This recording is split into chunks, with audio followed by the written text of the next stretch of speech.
everyone, welcome to Gurudev classes. I hope you are doing well. आज हम start करेंगे remaining portion से जो हमारी मेथड ऑफ सैम्पलिंग के कुछ पार्ट बच गए थे, आज पूरे वो कवर कर लेंगे।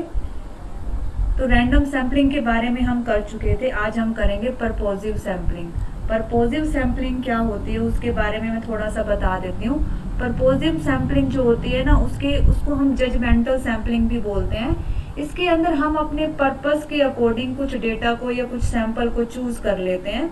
इससे रिलेटेड कोई भी हम टेक्निक यूज नहीं करते, बस अपने पर्पस के अकॉर्डिंग जो हमारे माइंड में सही रहता है कि हाँ हमारे पर्पस के अकॉर्डिंग ये वाले डाटा सही हैं, तो हम उसी डेटा को हम चुन लेते हैं। So purposive sampling also known as judgmental, selective, subjective sampling is a form of non probability sampling. अब ये नॉन प्रोबेबिलिटी सैम्पलिंग कौन सी होती है? दो तरह की सैम्पलिंग होती है, एक होती है प्रोबेबिलिटी सैम्पलिंग, एक होती है non probability sampling. Probability sampling के अंदर क्या होता है, हर एक आइटम को चुने जाने के पूरे चांस होते हैं। लेकिन जो नॉन प्रोबेबिलिटी सैम्पलिंग है ये थोड़ी सी बायस होती है, इसके अंदर सभी आइटम को चुने जाने का पूरा मौका नहीं मिलता है। तो जो हमारे परपोजिव सैम्पलिंग है वो हमारी एक तरह से नॉन प्रोबेबिलिटी सैम्पलिंग है, क्योंकि पर्पस के अकॉर्डिंग ही कुछ आइटम को चुन लिया जाता है, बाकी को हम छोड़ देते हैं। So in which researcher rely on their own judgement when the choosing method of the population to the participate in their study. तो यहाँ पर जब स्टडी में पार्टिसिपेशन करने के लिए जो हमारी पॉपुलेशन है उसमें से कुछ मेंबर को जो चूज करना होता है वो रिसर्चर अपने जजमेंट के अकॉर्डिंग चूज करता है, अपने उद्देश्यों के अकॉर्डिंग वो डेटा को लेता है। Next is stratified sampling. Stratified sampling में देखो क्या होता है, पहले स्ट्रेटा बना लिए जाते हैं। स्ट्रेटा का मतलब होता है ग्रुप, अलग अलग ग्रुप बना लिए जाते हैं अलग अलग क्राइटेरिया के अकॉर्डिंग। फिर उन ग्रुप में से कुछ डेटा को सिलेक्ट कर लिया जाता है और फिर स्टडी की जाती है। इसी को ही बोलते हैं stratified random sampling. The population is divided into 2 और मोर ग्रुप्स कॉल्ड स्ट्रेटा, यानी कि जो ग्रुप्स बनाए जाते हैं ना उसी को स्ट्रेटा बोल देते हैं, इसलिए इसको हम स्ट्रेटिफाइड मेथड बोलते हैं। According to some criteria such as geographical location, grade level, age or income, and sub-sample are randomly selected from each strata। तो यहाँ पर वही बात बताई गई है कि जो हमारा पॉपुलेशन होता है उसको हम ग्रुप्स में डिवाइड करके एक स्ट्रेटा, अलग अलग स्ट्रेटा बना देते हैं, और इस स्ट्रेटा में से जब हम डेटा को चूज करते हैं तो वो रेंडमली उसमें से चूज करते हैं। मान लो हमारा जो बहुत सारी पॉपुलेशन है उसके हमने 2 स्ट्रेटा बना दिए, एक बना दिया मेल का स्ट्रेटा, एक बना दिया फीमेल का स्ट्रेटा। फिर हम क्या करेंगे, जितना हमें सैंपल लेना है, मान लो 100 का सैंपल लेना है तो 50 तो हम मेल में से ले लेंगे, 50 फीमेल में से ले लेंगे। तो 2 स्ट्रेटा में से हम रैंडमली किसी भी 50-50 को चूज करके अपने इन्वेस्टिगेशन में यूज कर लेंगे। तो इसी को बोलते हैं स्ट्रेटिफाइड रैंडम सैम्पलिंग और स्ट्रेटाफाइड सैम्पलिंग। नाउ स्ट्रेटिफाइड सैम्पलिंग की एडवांटेज और डिसएडवांटेज गिवन है। तो मोर एक्यूरेट सैंपल, इससे जब हम स्ट्रेटा को डिवाइड कर देते हैं और फिर स्ट्रेटा में से हम डेटा को चूज करते हैं तो ये एक्यूरेट होते हैं। Can be use for both proportional और नॉन प्रोपोर्शनल। अब प्रोपोर्शनल क्या होता है, अनुपातिक रूप से, जैसे 50-50 का, 60-40 का रेशियो ले लिया, तो अपने अपने रेशियो के अकॉर्डिंग प्रोपोर्शनल और नॉन प्रोपोर्शनल सैंपल को सिलेक्ट किया जा सकता है।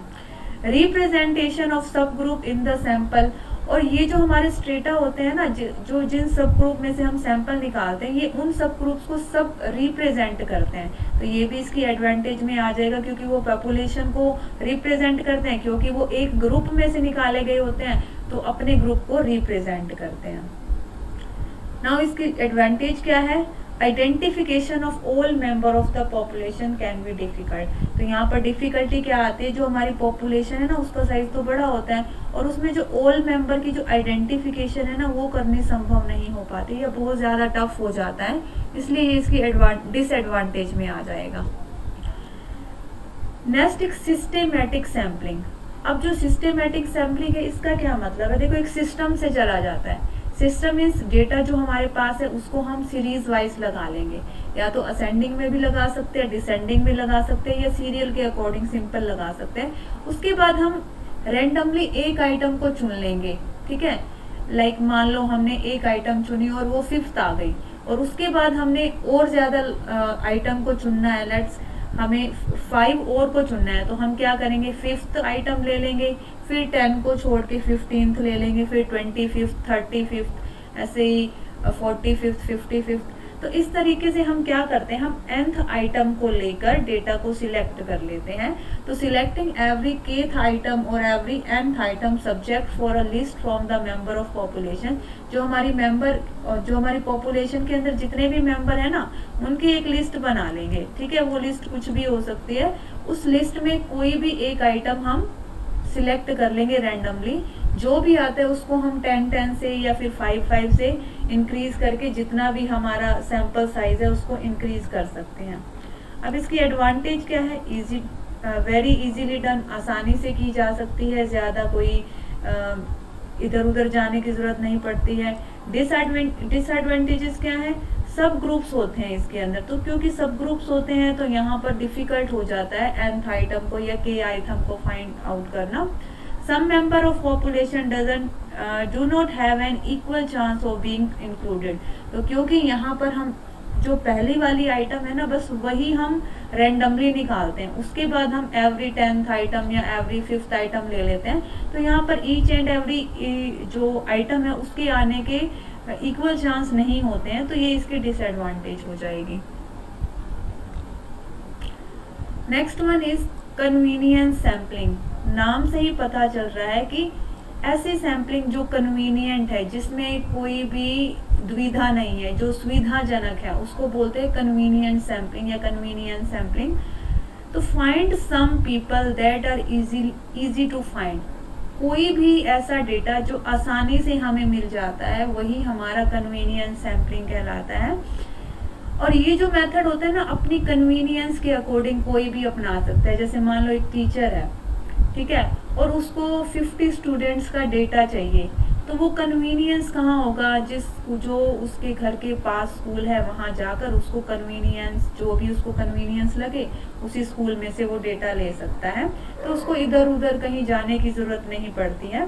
तो ये जो हमारा मेथड है, सिंपलेस्ट मेथड है, बहुत आसानी से हम इसको कर सकते हैं।